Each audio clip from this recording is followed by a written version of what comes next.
Hey, do you have some questions about cost of living in Kansas City? Glennis and I have a few answers for you. Stay tuned.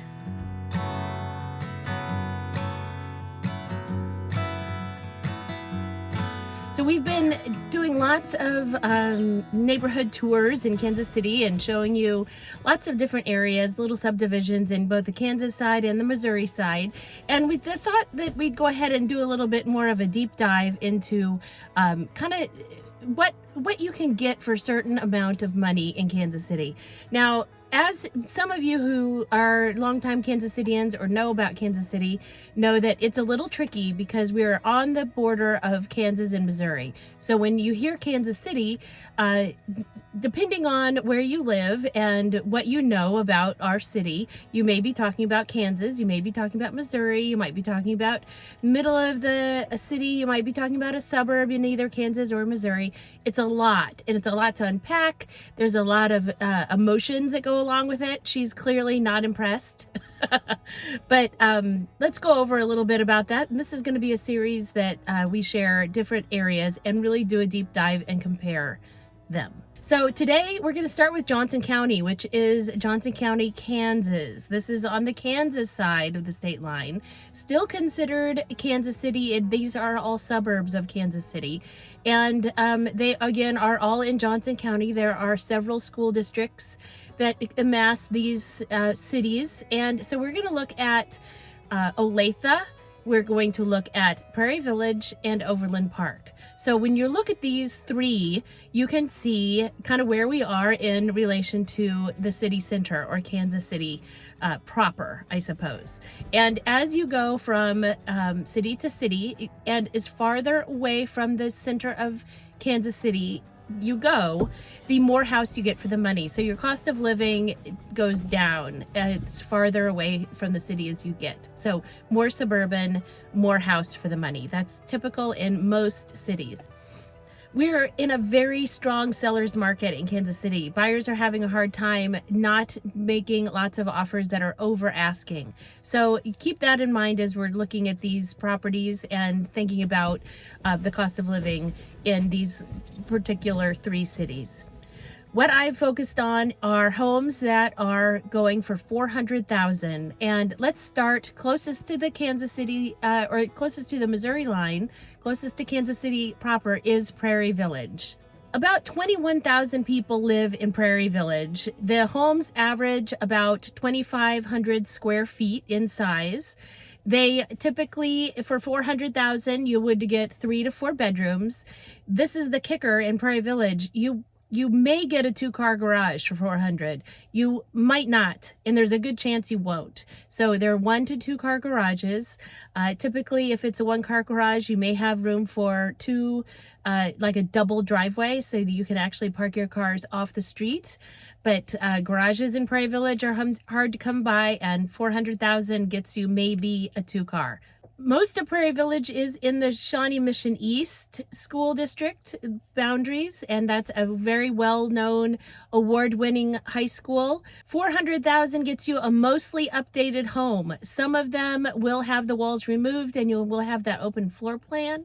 Some will still be more traditional, like the way they were built, but at that price range, you should expect to have most of the bathrooms updated, the kitchen updated, definitely the floors refinished. You're going to find hardwood, oak floors, original oak floors in probably most of these homes.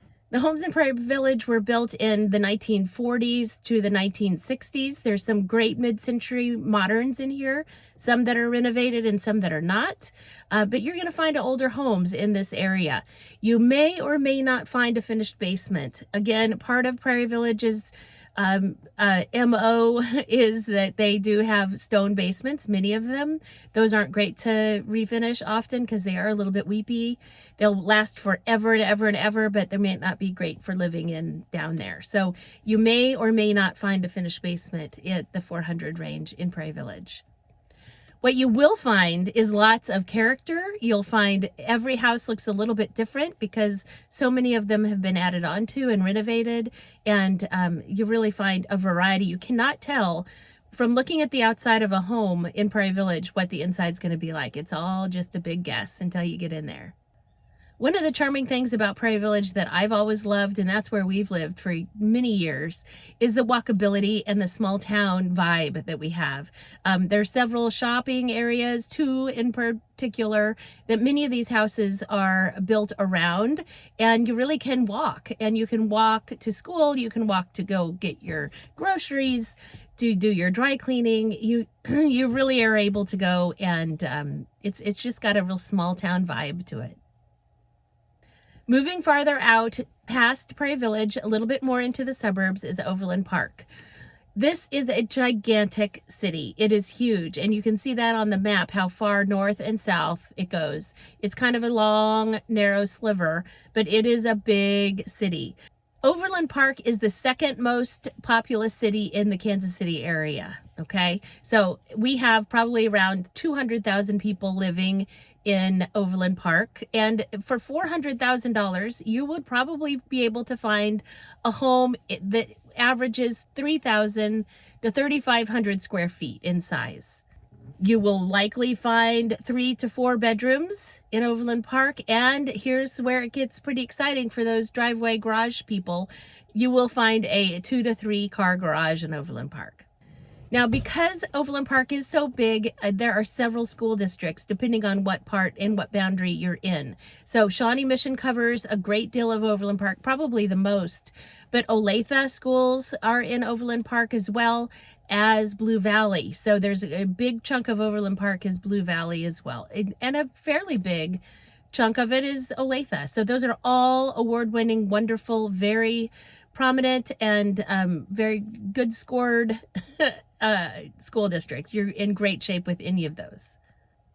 At the $400,000 mark in Overland Park, you're going to find a house that's done, turnkey, ready to move in. You probably won't have to do too many updates. You may have a few things to do, a little bit of paint, but you're going to find a house that is ready to go. Most of them will have that open floor plan that is so popular. There may be some additions and renovations as well. You will likely also find a finished basement in these homes, and with a rec room, it may be some areas for living. They're newer, so there's not as many of the stone basements in these homes. So these basements in Overland Park are a lot easier to finish. They were built as early as the 1960s, but there are so many new construction and new areas going up in Overland Park. There's lots of homes that were built in the 1990s.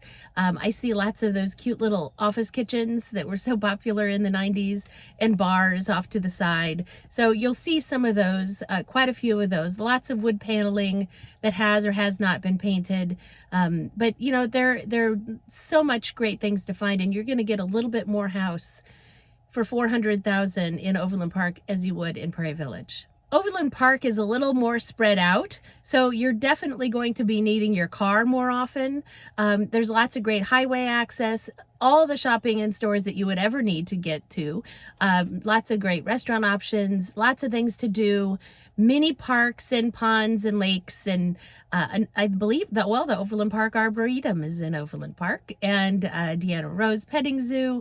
So much for the kids and the family, and lots of walking paths and great outdoor activities, and just, you really can't, you can find anything you're after in Overland Park.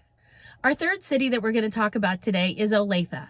Now, Olathe is a little bit farther out, so we're in our radius from Kansas City. It's the farthest one, and I do think that you could probably get the most for your money is in Olathe compared to Prairie Village and Overland Park. So $400,000 in Olathe will probably get you 2,500 to 3,000 square feet, maybe a little bit more. Definitely 2 to 3 car garage, which is important to some. A lot of yard, lots of land, lots of new building out here. And Olathe has lots of new subdivisions, brand new construction. And honestly, the farther out in Olathe, the farther west and south you go, the more house you'll get for your money. Olathe is, again, part of Johnson County. It's the county seat of Johnson County, Kansas. It's the 4th most populous city in the Kansas City metropolitan area. And about 140,000 people live in Olathe. Oh, hi, Glennis. You taking a break to say hello? Olathe is part of the Olathe School District. A wonderful, wonderful award-winning district. Lots of innovation happening here. New high school, I might have lost track. I think it opened a year or so ago.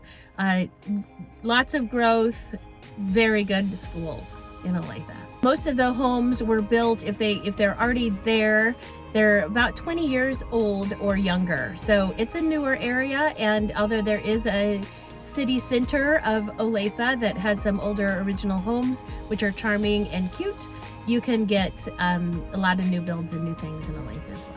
Make sure you check out the neighborhood tours that Glynis and I have done. We get really more specific in subdivisions in all of these towns and all over Kansas City. And we're looking forward to going over to the Kansas City, Missouri side and comparing 3 Kansas City, Missouri cities at the $400,000 range next time. Thanks for watching.